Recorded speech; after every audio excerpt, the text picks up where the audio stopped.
नमस्कार मंडळी, चला पाहूया मजेशीर जोक्स. परवा चर्चा करताना बायको म्हणाली, अमिताभ बच्चन खरंच ग्रेट आहेत. ते दारू न पिताही दारू पिल्याचा अभिनय किती सुरेख करतात. आता हिला कोण सांगणार?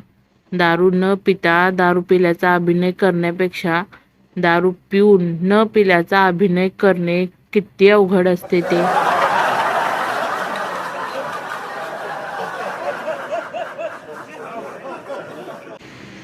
हेल्मेट आणि बायकोचा स्वभाव अगदी सेम टू सेम. डोक्यावर घेऊन फिरले तरच जीव वाचतो.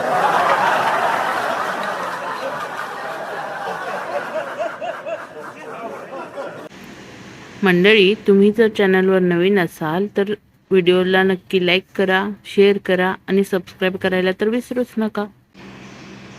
बैल पोळा स्पेशल. स्थळ मंडई पुणे. बाई, एक बैल द्या हो. विक्रेता, अहो जोडी घ्या. बाई, नाही, फक्त एकच द्या, एक आहे घरी.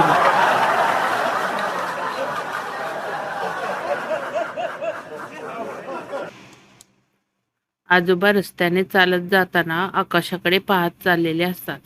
नेमके ते एका पुणेरी बाईच्या गाडीसमोर येतात. पुणेकर बाई गाडी थांबवून शांतपणे, आजोबा, जिथे जाताय तिथे बघा, नाहीतर जिथे बघताय तिथे जाल.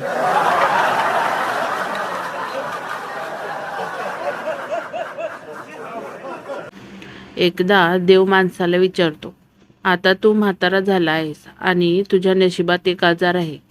तुला मी 2 पर्याय देतो. एक म्हणजे पार्किन्सन्स, ज्यात हात थरथर कापतात, आणि दुसरा म्हणजे अल्झायमर, स्मृतिभ्रंश. तू ठरव, तुला काय हवंय. माणूस विनाविलंब उत्तर देतो, पार्किन्सन्स. बाटली कुठे ठेवली ते विसरण्यापेक्षा अर्धा ग्लास सांडलेला परवडला.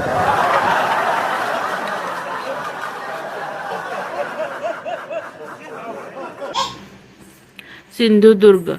मालवणी माणसाचा पुणेरी माणसाला रॉंग नंबर. सिंधुदुर्गकर, देशपांडे असत काय? पुणेकर चिडून, पावनखिंड लढायला गेलेत, काही निरोप? सिंधुदुर्गकर, त्यांका सांगा, महाराज गडावर पोचले, मेलास तरी चालत. अक्कर माशी मेलो.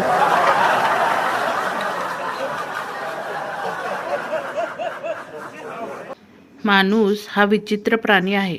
खाणार तर तुकडे तुकडे करून, पण चपाती गोलच पाहिजे.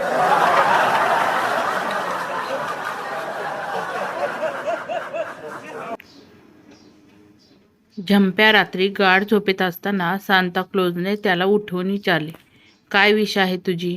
झंप्या, मला नवीन बायको पाहिजे, ही जाम भांडते. सांताक्लॉजने झंप्याला धू धू धुतला, कारण बायकोच सांताक्लॉज बनून आली होती.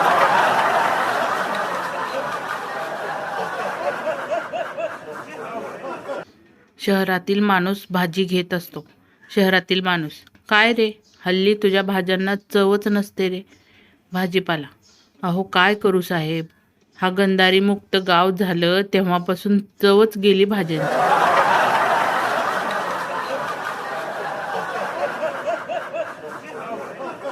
तर मंडळी, कसे वाटले तुम्हाला हे भन्नाट विनोद हे नक्की कमेंट बॉक्समध्ये कमेंट करून सांगा. आणि आमच्या या चॅनलला लाईक करा, खूप जणांमध्ये शेअर करा, जेणेकरून हसण्याचा आनंद सर्वांना मिळेल. आणि हो, सबस्क्राईब करायला तर अजिबातच विसरायचं नाही. तर भेटूया पुढच्या एका अशाच भन्नाट एपिसोडमध्ये. तोपर्यंत हसत रहा, मजेत रहा. धन्यवाद.